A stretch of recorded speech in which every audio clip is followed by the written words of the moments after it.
Preciso te atualizar ainda sobre Richard Rios com negociações avançadas. Vou te contar nesse vídeo para onde ele vai e por quais cifras. Palmeiras voltou a vencer dentro de casa e acertou a venda de Richard Rios para o Benfica. Todas as cifras do negócio e quanto sobra pro Flamengo nessa negociação. As últimas do mercado, bastidores, finanças e muito mais. Fala aí pessoal, sou Jorge Nicola, bem-vindos a mais um vídeo do canal, sempre bom ter vocês por aqui. Sempre perder tempo, pedir para deixar like, se inscrever no canal e ativar as notificações. Pequenos detalhes separam Richard Rios de trocar o Palmeiras pelo Benfica. Volante colombiano já aceitou a proposta do clube português. Benfica e Palmeiras acertam os últimos detalhes de uma operação que parte de 28 milhões de euros fixos, com bônus que ultrapassam os 30 milhões de euros pedidos por Leila Pereira.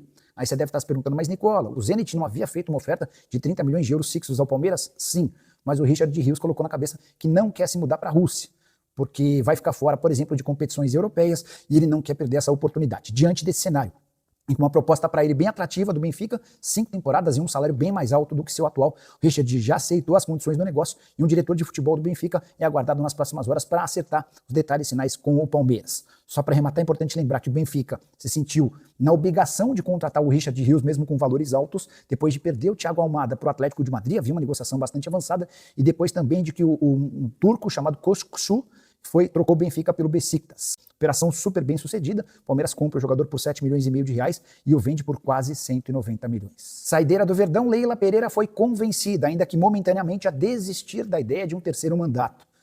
Possibilidade que surgiu recentemente de um de seus apoiadores, mas a repercussão no clube foi tão ruim, mas tão ruim, que a Leila optou por adiar essa história. Eu não estou completamente convencido de que ela não vai tentar emplacar uma segunda reeleição que permitiria a ela se manter como presidente do Palmeiras entre 2027 e 2030. Aguardemos cenas dos próximos capítulos. Hora de falar sobre o Palmeiras, que voltou a vencer dentro de casa.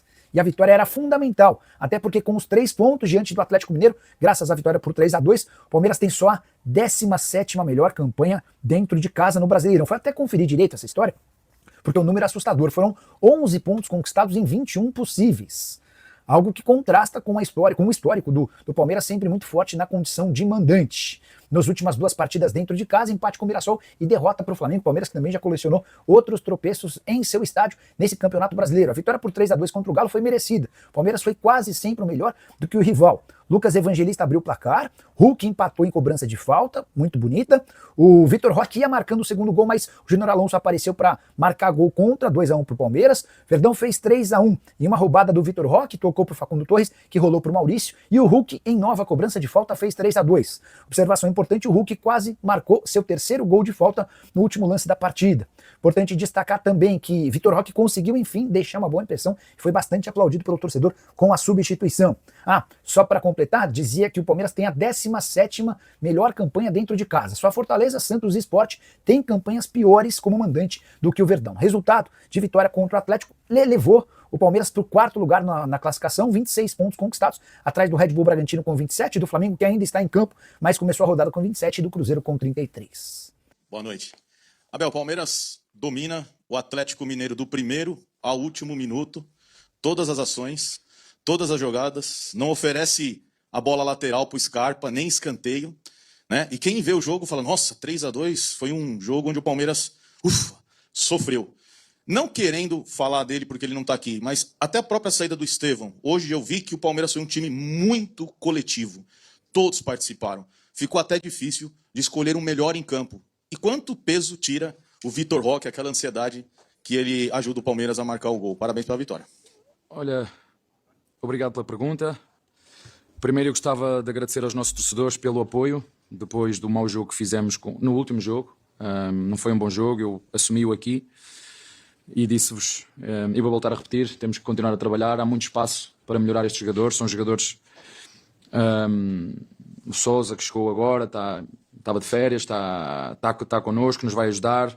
Isto é uma equipa nova, que tem presente e que tem muito futuro, mesmo com todas essas saídas que tu falaste. Nós aqui internamente, estrutura, treinadores, staff, jogadores, sempre nos fomos acostumados a reinventar e arranjar soluções para essas vendas, que também são importantes para aquilo que é a dinâmica financeira de um clube.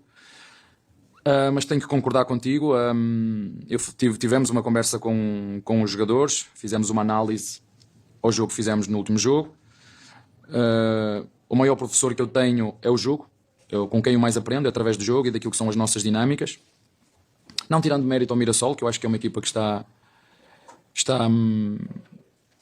que está muito bem, que está a surpreender, porque joga bem, joga intenso, e é verdade que na última conferência aqui esqueci-me, estava tão frustrado e desiludido por aquilo que fizemos, que me esqueci de dar os parabéns ao nosso adversário, ao treinador do nosso adversário, aos seus jogadores, pelo jogo que fez aqui, não pela quantidade de vezes que nos rematou, porque só rematou 3, mas há outras formas que tu tens de poder deixar o adversário intranquilo. É verdade que no final os nossos torcedores, e muito bem, mostraram o desagrado por aquilo que foi o nosso desempenho, mas os nossos torcedores são um pouquinho como o seu treinador, não esconde aquilo que sente.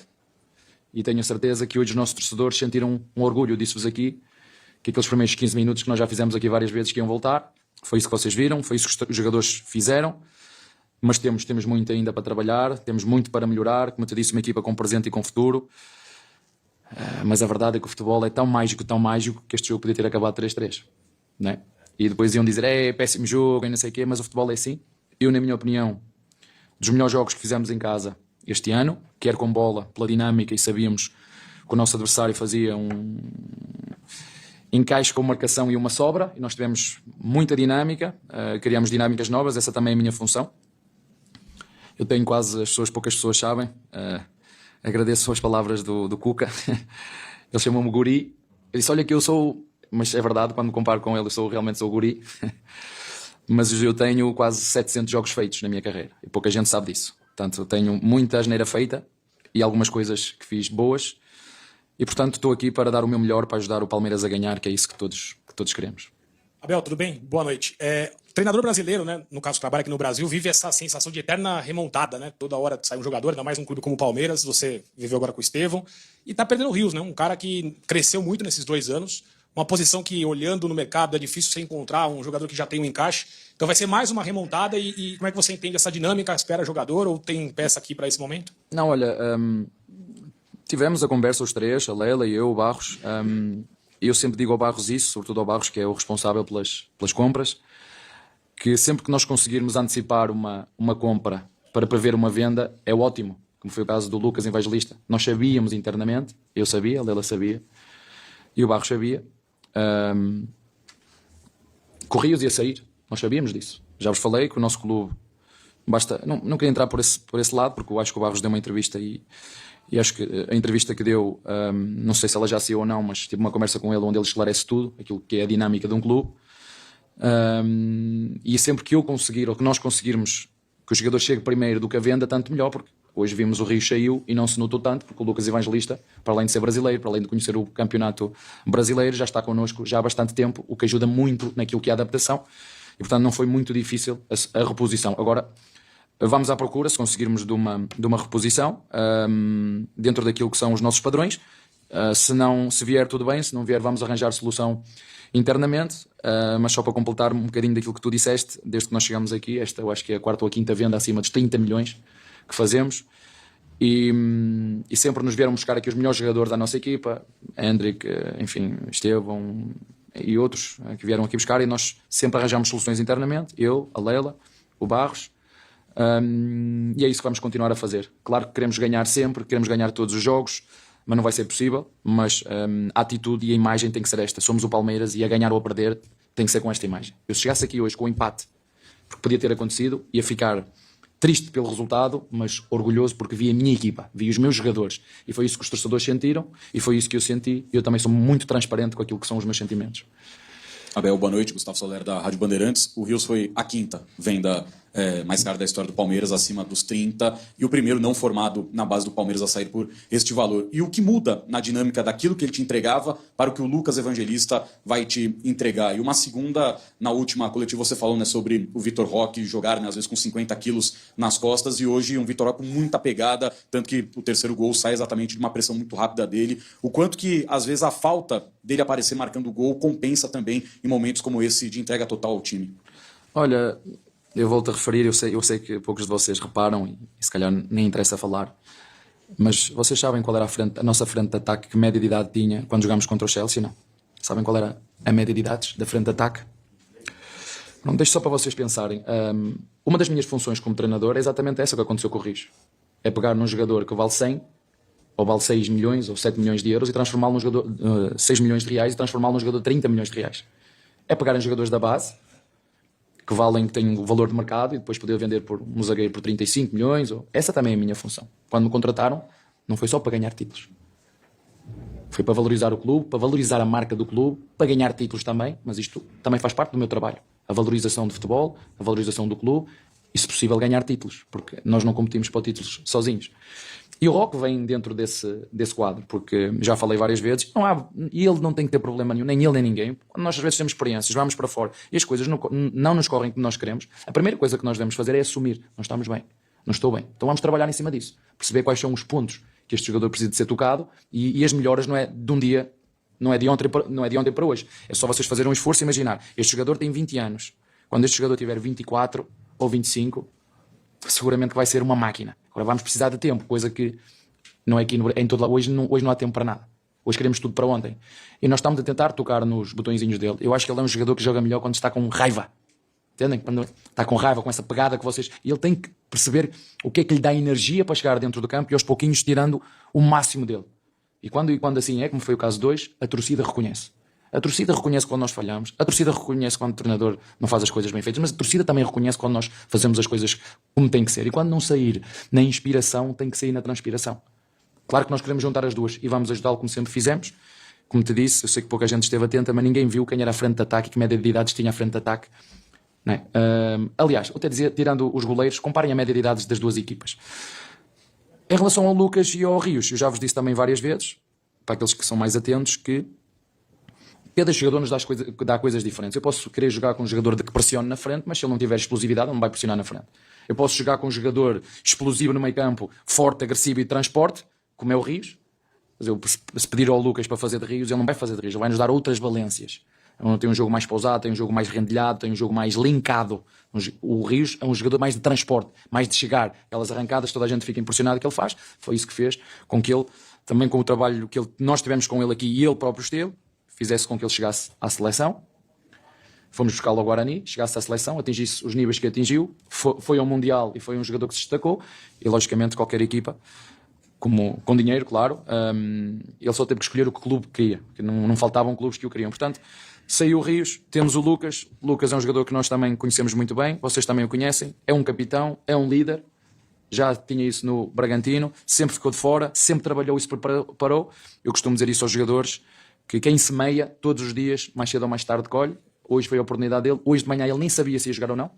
Hoje de manhã o Barros ligou-me e disse: o Rios está fora.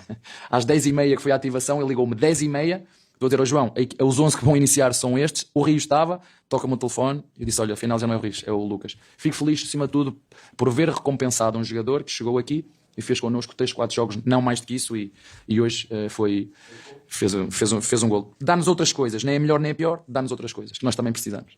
O clima nos bastidores do Palmeiras está pegando fogo, e o protagonista dessa vez não é nenhum jogador em campo, mas o próprio comandante, Abel Ferreira. Após a vitória sobre o Atlético Mineiro, o técnico português revelou algo que ninguém esperava. Ele está a uma simples cláusula de renovar seu contrato com o Verdão até 2027. E o que falta para essa caneta bater no papel? Títulos. Isso mesmo. Abel foi direto e reto. Se não conquistar troféus, ele mesmo prefere arrumar as malas e sair de cabeça erguida. Desde janeiro, o contrato está ali, do lado da mesa. Mas o treinador insiste que só permanecerá se continuar elevando o patamar do clube. Ele deixou claro que não quer ser lembrado apenas como um técnico que passou, mas como o homem que construiu, ganhou e reinventou o Palmeiras sempre que o ciclo parecia se encerrar. Abel não escondeu o orgulho de trabalhar no Brasil e no Palmeiras, reforçando o carinho que sente por Leila Pereira, a quem chamou de melhor presidente do mundo. O treinador valorizou o ambiente familiar que encontrou no país, mas disse sem rodeios: sua fome de vitórias é o que o mantém vivo no comando ao viver. Para ele, dinheiro não é motivação suficiente.